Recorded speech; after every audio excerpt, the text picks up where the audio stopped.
Selamat datang di Cerita Bebas Channel. Channel khusus untuk cerita-cerita horor dan cerita misteri.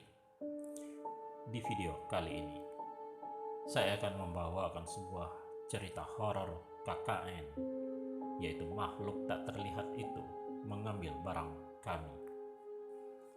Pengalaman kuliah kerja nyata atau KKN memang seringkali bersinggungan dengan kisah-kisah mistis, dan inilah adalah kisahku. Pengalaman kuliah kerja nyata atau KKN yang seringkali bersinggungan dengan hal-hal yang berbau mistis atau horor, seperti yang pernah aku rasakan bersama teman-teman satu jurusan saat mengikuti KKN di sebuah desa terpencil di daerah Bogor, Jawa Barat. KKN tersebut tidak berlangsung lama, hanya sekitar 10 hari. Dalam satu jurusan yang terdiri dari 80 orang, dan 80 orang tersebut dibagi menjadi 4 kelompok, yang artinya setiap kelompok terdiri dari 20 orang. Setiap kelompok ditempatkan di desa yang berbeda-beda, tetapi masih dalam satu kecamatan. Sebut saja desanya, desa A, B, C, dan D. Desa A, B, dan C jaraknya hampir berdekatan. Namun ada satu desa, yaitu desa D, jaraknya lumayan jauh, hampir dekat dengan kaki gunung. Di desa D, kami menginap di sebuah rumah kosong yang kami sewa dari kepala desa setempat. Menurut si kepala desa, rumah tersebut merupakan rumah warga yang bekerja merantau ke Kalimantan. Rumah tersebut kemudian dititipkan ke kepala desa. Rumah tersebut bentuknya cukup besar, luasnya hampir 1 hektar dan hanya ada 1 lantai. Cukup luas untuk kami 20 orang plus 2 orang dosen pendamping. Desa D sendiri merupakan desa yang paling sedikit penduduknya di antara 3 desa lainnya. Di desa itu juga tampaknya tidak terlalu banyak anak-anak, dan benar saja dugaanku. Di hari pertama, aku dan Laya berkunjung ke rumah kepala desa untuk meminta data penduduk. Laya sendiri merupakan ketua kelompok kami, sedangkan aku hanya menemani saja. Desa tersebut rupanya hanya dihuni oleh sekitar 250 warga desa, dan hampir setengahnya penduduk usia tua. Dalam penelitian yang dilakukan, kami hanya menyebarkan kuesioner atau daftar pertanyaan untuk para remaja berusia antara 14 dan 18 tahun.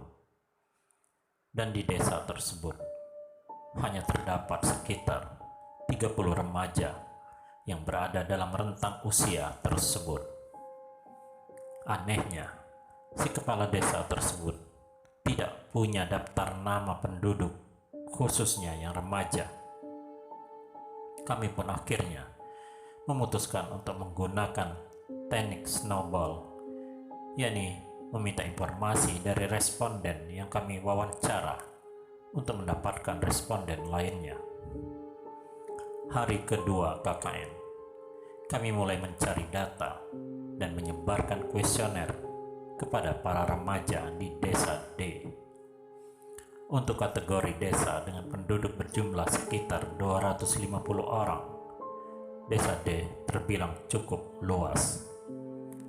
Jarak antara rumah penduduk yang satu dengan lainnya bisa mencapai 1,5 kilometer. Belum lagi, desa tersebut lebih banyak dipenuhi hutan belantara. Kami pun memutuskan untuk menyebarkan kuesioner hingga sore hari saja. Maklum, menjelang maghrib, desa tersebut sudah sangat gelap karena lampu hanya berasal dari rumah penduduk dan sebagian sebagian besar kawasan di desa tersebut adalah hutan. Aku pun berpikir, matilah kalau sampai terjebak di tengah hutan malam-malam. Dari hari ketiga, temanku Galdi mulai mengalami hal yang aneh.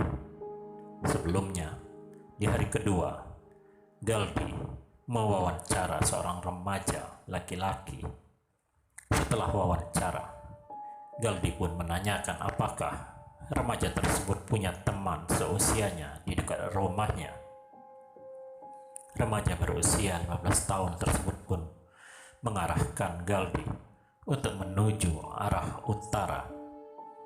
Kata remaja tersebut, di sana ada seorang remaja berusia 17 tahun bernama Yaya. Galdi pun mengikuti perkataan remaja tersebut dan mencarinya di hari ketiga. Akhirnya, Galdi pun berjalan menuju rumah remaja pertama yang diwawancarainya. Setelah sampai, Galdi meneruskan perjalanannya ke arah utara. Cukup jauh jaraknya. Desa ini benar-benar sepi dari aktivitas masyarakatnya. Letak sekolah dan pasar juga cukup jauh.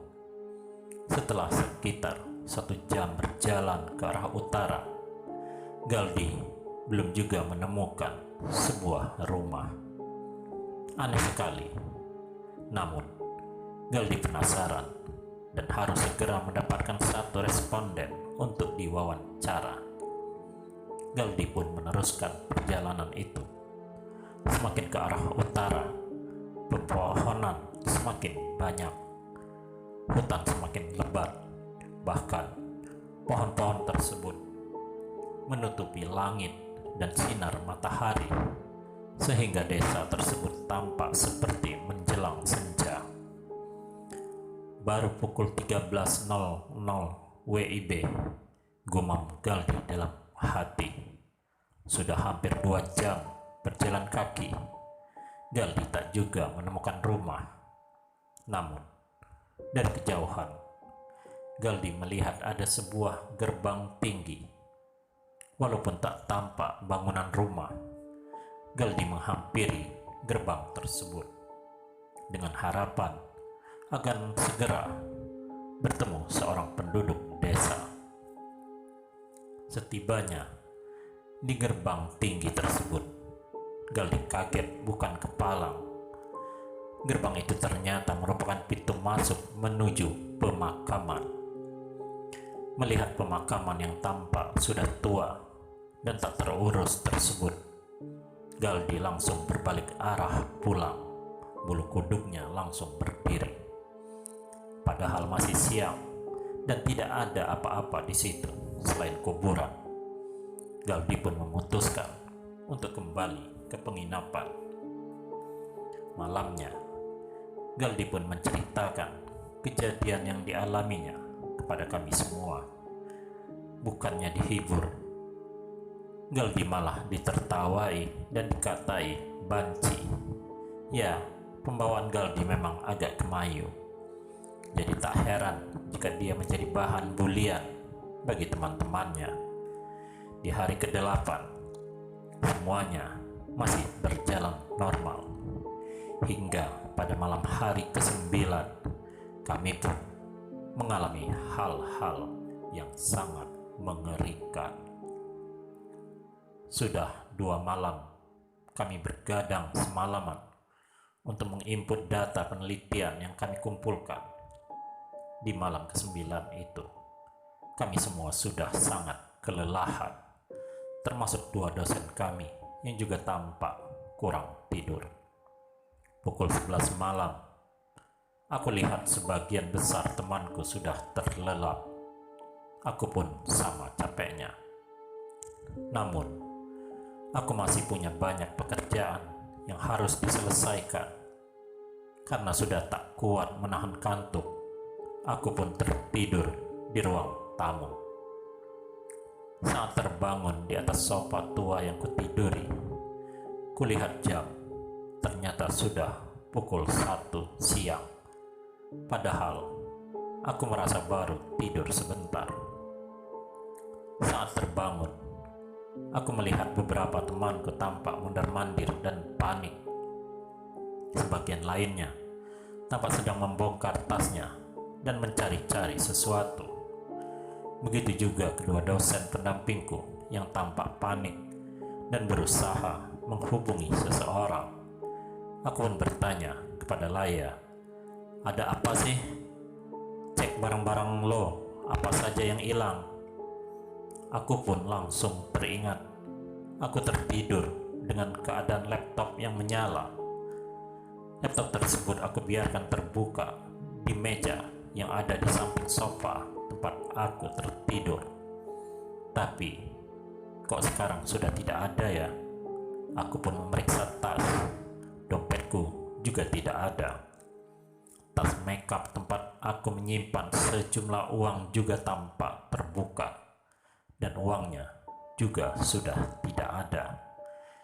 Ya ampun, ponselku juga tidak ada. Hari itu, kami menyadari bahwa kami kemalingan. Anehnya, tidak ada satupun yang menyadari.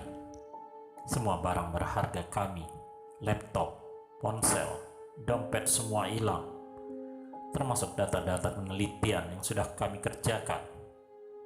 Setelah menenangkan diri, kami pun langsung bergegas ke rumah kepala desa untuk melapor. Anehnya, si kepala desa itu tampak biasa-biasa saja. Dia justru menyalahkan kami karena sudah teledor dengan barang-barang kami. Sang kepala desa juga tidak percaya jika di antara sekian banyak anggota kami tidak ada yang menyadari ada maling yang masuk. Dia pun menolak untuk membantu menggeledah rumah masyarakat desa untuk mengetahui pelaku pencurian. Kami semua memang kelelahan, tapi memang tidak masuk akal jika tidak ada satupun dari kami yang terbangun bila ada orang masuk dan mengambil semua barang-barang kami. Saat menceritakan kepada beberapa teman lainnya, mereka pun meyakini bahwa kami dihipnotis dan pencurian itu bukanlah pencurian biasa.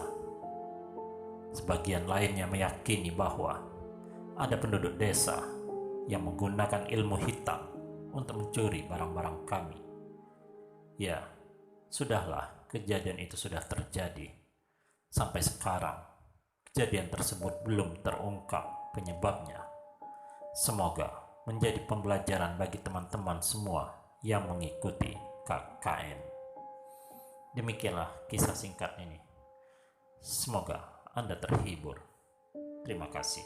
Sampai jumpa.